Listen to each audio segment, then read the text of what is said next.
मधुपुर नाम का छोटा सा गांव हर साल ठंड का सामना करता था, लेकिन इस बार की ठंड कुछ अलग ही रंग दिखा रही थी। जैसे आसमान ने सर्दी को अपने पूरे कहर के साथ धरती पर उतार दिया हो। जनवरी की शुरुआत ही थी, पर लगता था मानो ठंड अपने चरम पर पहुंचकर सब कुछ जमा देना चाहती हो। गांव के कच्चे पक्के घरों की छतें सुबह सुबह ओस नहीं, बल्कि बर्फ जैसी सफेद परत से ढकी मिलती। पेड़ों की पतली शाखाएं ठंड से सिकुड़कर मानो अपनी ही सांस रोक बैठी हों। सूरज भी बादलों की मोटी चादरों के पीछे ऐसे छिपा था जैसे उसे भी इस सर्द माहौल से बचना हो। इसी सर्दी से जूझ रही एक ऐसी ही कहानी है बिरजू और उसके परिवार की। बिरजू अपनी छोटी बहन और बूढ़ी माँ के साथ गांव के किनारे बनी एक पुरानी टपकती हुई झोपड़ी में रहता था। इस बार की कठोर ठंड ने मानो उनके जीवन पर कहर बनकर दस्तक दी थी। टूटी झोपड़ी की दीवारों से हवा की तेज सिसकियां भीतर घुसतीं और रातें तो मानो बर्फ से तराशी हुई लगतीं। भैया आज मत जाओ ना, आज तो ठंड जैसे काट रही है। तुम्हारे हाथ देखो कैसे कांप रहे हैं। गोपी, ठंड मुझे ही नहीं पूरे गांव को लग रही है, लेकिन सेठ को क्या? उसे तो बस दुकान खुलनी चाहिए। तुमने सेठ को बताया नहीं कि इतनी ठंड में काम कैसे करोगे? उसे तुम्हारी तकलीफें दिखाई भी नहीं देती क्या? मैंने बोला था उससे, पर वह कहता है ग्राहक आएंगे तो चाय चाहिए ही। गरीबों की तकलीफें कौन देखता है गोपी? हम लोगों के लिए ठंड कोई बहाना नहीं। सेठ तो ये भी कहता है कि चाय की दुकान पर आग हमेशा जलती है, इसलिए काम करने वालों को ठंड नहीं लगनी चाहिए। अब उसे क्या पता, आग चूल्हे पर जलती है, दिल में नहीं। तू बस ध्यान रखना, माँ को ठंड न लगे। मैं जल्दी लौट आऊंगा। भैया जल्दी वापस आ जाना, माँ पूरा दिन तुम्हारा इंतजार करती है। बिरजू मधुपुर गांव की एक छोटी सी चाय की दुकान में चाय बनाने का काम करता था। मेहनत बहुत होती, लेकिन मजदूरी इतनी कम कि बस किसी तरह परिवार का पेट भर पाता था। उसी थोड़ी सी कमाई पर उसकी बूढ़ी माँ और छोटी बहन का गुजारा चलता था। मधुपुर में हर साल सर्दी आती थी, पर इस बार की ठंड जैसे अपने पूरे जोर पर उतर आई थी। आम दिनों में गांव के लोग हंसते बोलते सर्दियां काट लेते थे, लेकिन इस साल की कड़ाके की ठंड ने सबको परेशान कर रखा था। हवा में बर्फीली सिहरन घुली रहती और आसमान पर काले बादल इस तरह मंडराते जैसे सूरज को कैद कर लिया हो। पूरा गांव दिन भर धुंध की चादर में लिपटा रहता, कुछ भी साफ दिखाई नहीं देता। चौपाल, जहां कभी लोग इकट्ठा होकर हंसी मजाक किया करते थे, अब बिल्कुल सूना पड़ा था। रास्ते वीरान, गलियां खाली और लोग अपने अपने घरों की दीवारों के पीछे जैसे ठंड से बचने को छिप गए हों। मधुपुर पर ठंड का साया पूरी तरह से फैल चुका था। भैया घर में अब बिल्कुल भी अनाज नहीं बचा है। जो थोड़ा सा आटा था उससे मैं माँ के लिए बस 2 ही रोटियां बना पाई हूँ। सोच रही हूँ एक रोटी माँ को खिला दूंगी और एक आप खा लेना। मेरे लिए रहने दो, मैं पानी पीकर रह लूंगी। गोपी, ये कैसी बातें कर रही है तू? तू भूखी रहेगी तो मैं कैसे चैन से काम कर पाऊंगा? पहले तू और माँ खाना खाओगी, मेरी फिक्र बिल्कुल मत कर। मैं दुकान पर चाय के साथ कुछ खा लूंगा। जो भी हो, आज काम से लौटते हुए मैं आटा लेकर ही आऊंगा। भैया हम कब तक यूं ही संघर्ष करते रहेंगे? माँ की दवा भी खत्म हो गई है और घर में इतनी ठंड है कि लगता है जैसे हड्डियां जम जाएंगी। मुझे बस डर लग रहा है कि कहीं हम इस ठंड का सामना न कर पाए।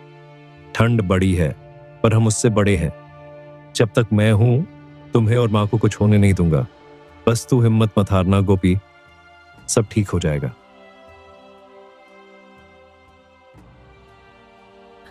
बिरजू घर से बाहर निकल रहा था, लेकिन बाहर जोड़ों की हवा चल रही थी और बर्फ के बड़े बड़े गोले गिर रहे थे। बिरजू के पास कोई भी स्वेटर नहीं था। हे राम, ये कैसी ठंड पड़ रही है, स्वेटर भी नहीं है और ऊपर से ये बर्फ की मार। पता नहीं आज दिन कैसे कटेगा, पर जाना तो पड़ेगा ही। घर में अनाज नहीं है। चल बिरजू, हिम्मत रख। फिर भी अपने आप को संभालता हुआ बिरजू सुबह 7 बजे ही दुकान के लिए निकल गया।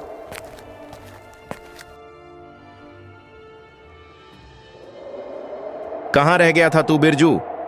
मैं कब से तेरा इंतजार कर रहा हूं।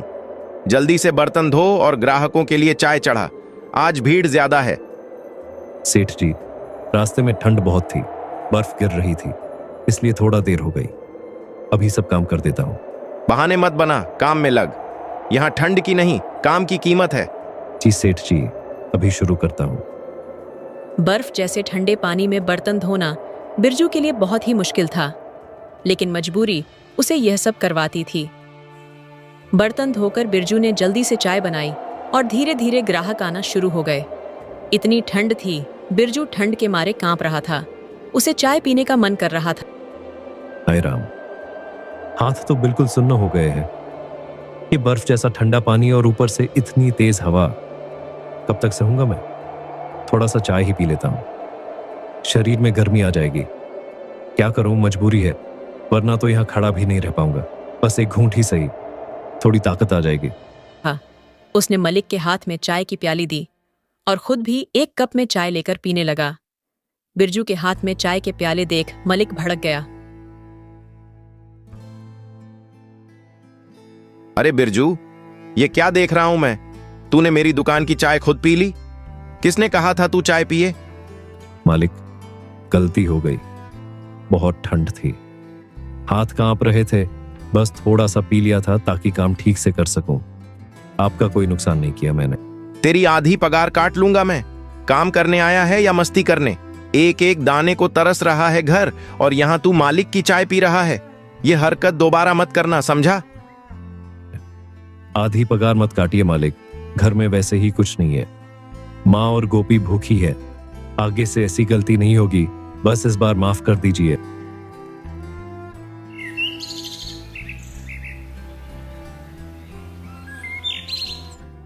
शाम को अमरचंद सेठ उसे आधी वेतन देता है। ले, यही तेरी आधी पगार है, और यही बहुत है तेरे जैसे नौकर के लिए। एक कप चाय की चोरी कर ली तूने। सेठ जी, मेरी बात तो सुन लीजिए, मैंने चोरी नहीं की, बस ठंड बहुत थी इसलिए एक घूंट चाय पी ली थी। मैं क्यों दूं पूरी पगार? मेरा नुकसान करेगा और मैं चुप बैठूं? आज से तू यहां काम पर मत आना। मुझे ऐसे आदमी नहीं चाहिए जो दुकान का सामान खुद ही खा पी जाए। जा, निकल जा यहां से। पूरे दिन बर्फ जैसे पानी से बर्तन धोए हैं, हाथ सूज गए हैं। अगर गलती हो गई हो तो माफ कर दीजिए। मुझे इस नौकरी की बहुत जरूरत है सेठ जी। घर में माँ और बहन मेरा इंतजार कर रहे हैं, कृपा करके मुझे मत निकालिए।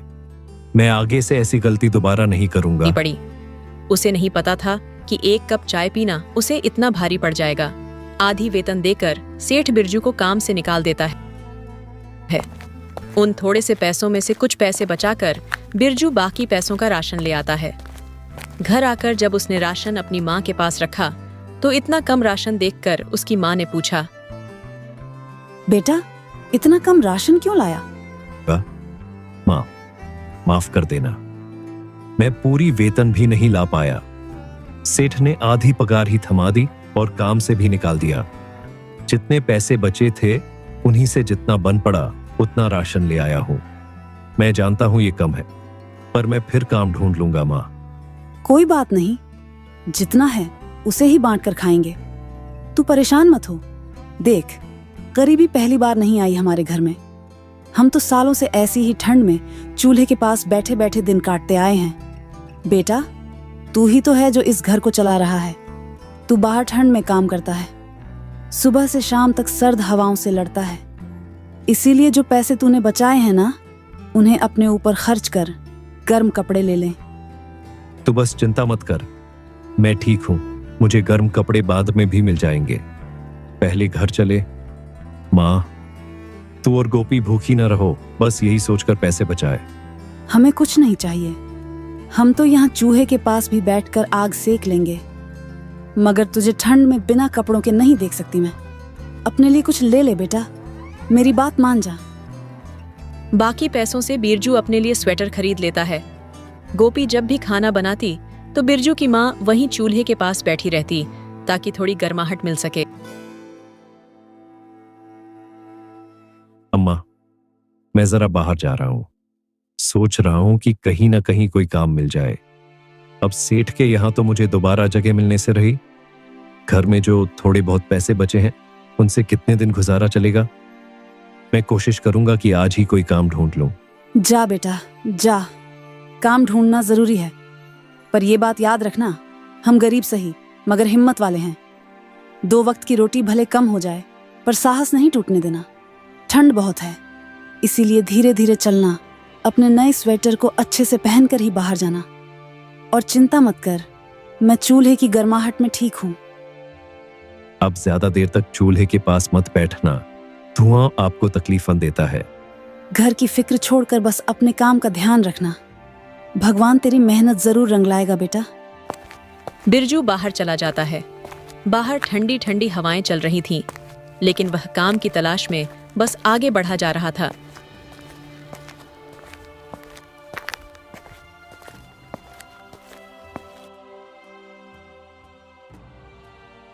सेठ जी, बस थोड़े दिन के लिए ही काम दे दीजिए।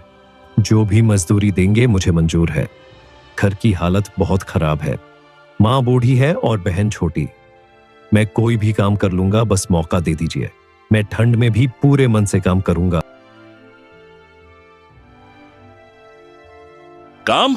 अरे भाई, अभी तो मेरे पास पहले से ही आदमी है, मुझे किसी नए की जरूरत नहीं है। और ऊपर से ये ठंड, लोग आते जाते ही नहीं, दुकान में कमाई भी ठीक से नहीं हो रही। तू कहीं और पूछ ले, यहाँ अभी जगह नहीं है। बिरजू काफी जगह काम ढूंढता है, मगर उसे कहीं काम नहीं मिलता। वह निराश होकर एक पेड़ के नीचे बैठ जाता है। हे भगवान, आज भी कहीं काम नहीं मिला। कितनी ठंड है, हाथ सुन्न हो गए हैं और पेट भी खाली है। मैं आखिर कब तक यूं ही भटकता रहूंगा? माँ और गोपी मेरा ही सहारा है। अगर मैं ही हार गया तो उनका क्या होगा? शायद मेहनत ही मेरी किस्मत है, लेकिन लगता है किस्मत भी आजकल मुझसे नाराज है। चल बिरजू, हिम्मत मत हार, थोड़ा और चलकर देखते हैं, शायद कहीं कोई काम मिल ही जाए। घर खाली हाथ लौटना तो बिल्कुल नहीं। बिरजू यह सब सोच ही रहा था कि तभी वहां एक बूढ़ी अम्मा आती है। बेटा जरा सुनो, मैं बड़ी मुश्किल से यहाँ तक आई हूँ। ये बोरा मेरे बस का नहीं रहा, क्या तुम इसे मेरे घर तक पहुंचा दोगे? अम्मा, आप चिंता मत करो, मैं ले चलता हूँ आपका बोरा। मैं अकेली हूँ, मेरा कोई नहीं। अगर तुम मदद कर दोगे तो भगवान तुम्हारा भला करेगा बेटा। ठंड तो बहुत है, पर आप अकेली इस बोझ को उठा रही हैं, ये देखकर मन नहीं मान रहा। मैं साथ चलता हूँ, जहां आपका घर है वहां पहुंचा दूंगा।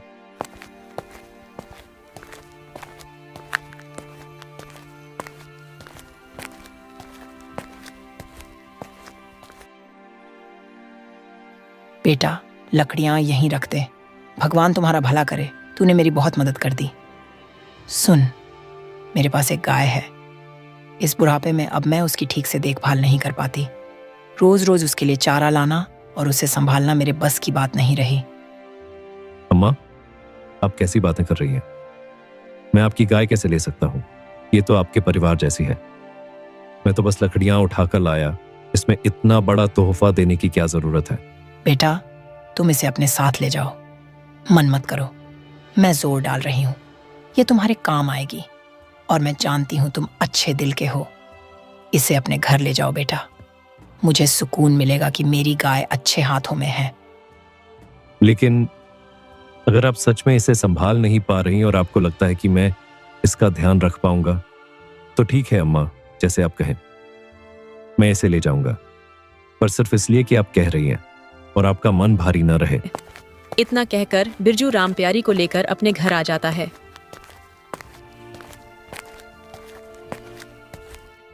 जब गोपी ने बिरजू को गाय के साथ देखा तो वह बोली, अरे भैया, ये गाय कहाँ से ले आया? हमारा घर तो वैसे ही छोटा है और ऊपर से इसे कैसे संभालेंगे? और इसकी देखभाल का खर्चा? भैया ये सब कैसे होगा? ये गाय बुद्धि अम्मा ने अपनी खुशी से दी है। उन्होंने कहा कि वो इसे संभाल नहीं पा रही। बोले, मैं इसे ले जाऊं तो हमारा भी भला होगा और उनका भी। इस गाय का नाम रामप्यारी है। इसके होने से घर में दूध होगा, माँ को भी ताकत मिलेगी और शायद ऊपर वाला भी हमारी किस्मत खोल दे। तू बस इतना समझ कि ये हमारे लिए भगवान का भेजा हुआ सहारा है। बिरजू जंगल जाता है और ढेर सारी हरी घास राम प्यारी के लिए काट कर लाता है और राम प्यारी को खिला देता है। कुछ देर बाद राम प्यारी ढेर सारा दूध देती है। भैया, इतना सारा दूध, आज तो लगता है हम सब पेट भर कर खाएंगे। माँ भी महीनों बाद अच्छी नींद सो पाएंगी। सच कहूँ तो आज पहली बार लग रहा है कि हमारी किस्मत हम पर मुस्कुरा दी है। भैया, राम प्यारी तो हमारे घर की लक्ष्मी निकल गई। हाँ गोपी, आज वाकई दिल को बड़ा सुकून मिला है। देख, राम प्यारी ने घर में रौनक ला दी। माँ के लिए दवा आएगी, तेरे लिए भी दूध बचेगा और अब कोई भूखा नहीं सोएगा। बस हमने मेहनत नहीं छोड़ी और भगवान ने हमारा साथ दे दिया। किस तरह बिरजू का परिवार राम प्यारी के दूध से अपना पेट भरता है और सो जाता है।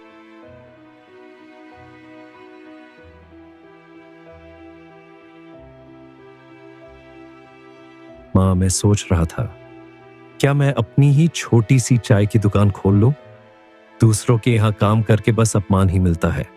अगर अपनी दुकान हो जाए तो शायद हमारी जिंदगी थोड़ी आसान हो जाए। आप बताओ क्या करूं? बेटा बिरजू, तेरी बात बिल्कुल ठीक है। अगर तू अपनी दुकान खोल लेगा तो किसी का डर नहीं रहेगा, न कोई तेरी पगार काटेगा। तू मेहनती है, तेरी चाय भी बहुत बढ़िया बनती है। तू ऐसा कर, गांव के मुखिया से थोड़े पैसे उधार मांग ले। वो अच्छे आदमी हैं, तेरी मदद जरूर करेंगे। खुद का काम शुरू करेगा तो धीरे धीरे सब ठीक हो जाएगा। डर मत, मैं तेरे साथ हूं बेटा।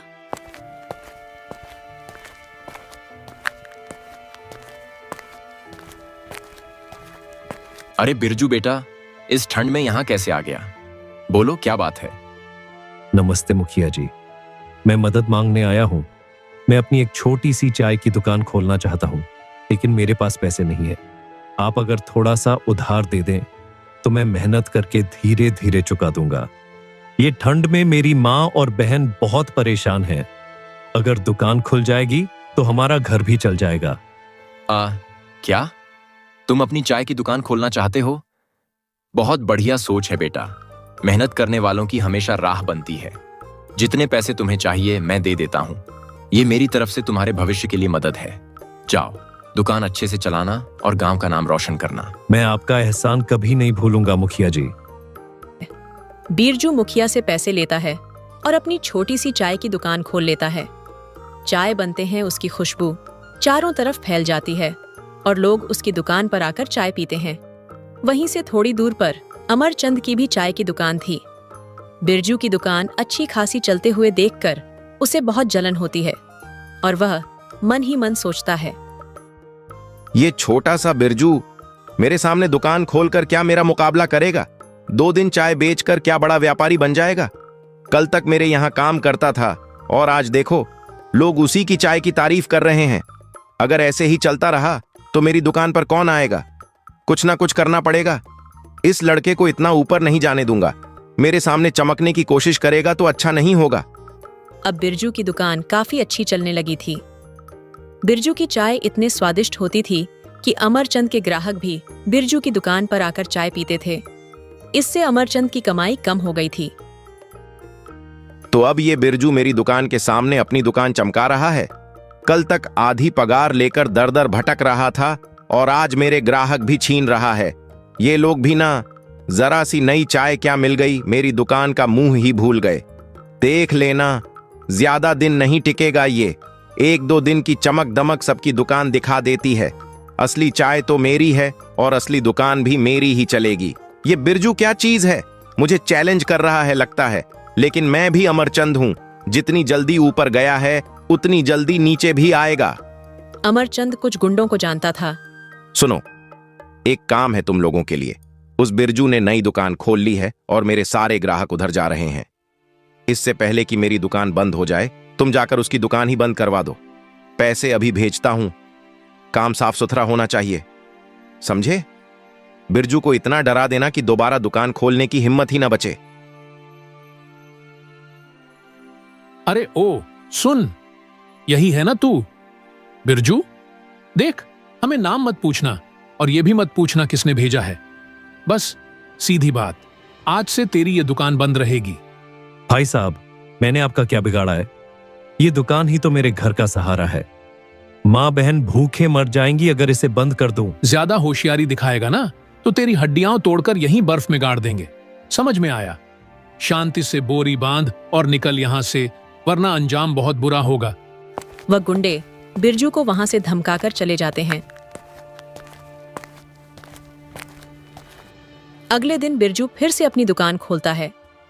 बिरजू की दुकान फिर से वहीं पर खुला देख अमरचंद को बहुत ज्यादा गुस्सा आता है और फिर से उन गुंडों को बुलाता है। तुम लोग किस काम के हो रहे? मैंने तुमसे साफ कहा था कि उस बिरजू की दुकान हमेशा के लिए बंद होनी चाहिए, लेकिन अगले ही दिन वह फिर से दुकान खोलकर बैठ गया। ये क्या मजाक है?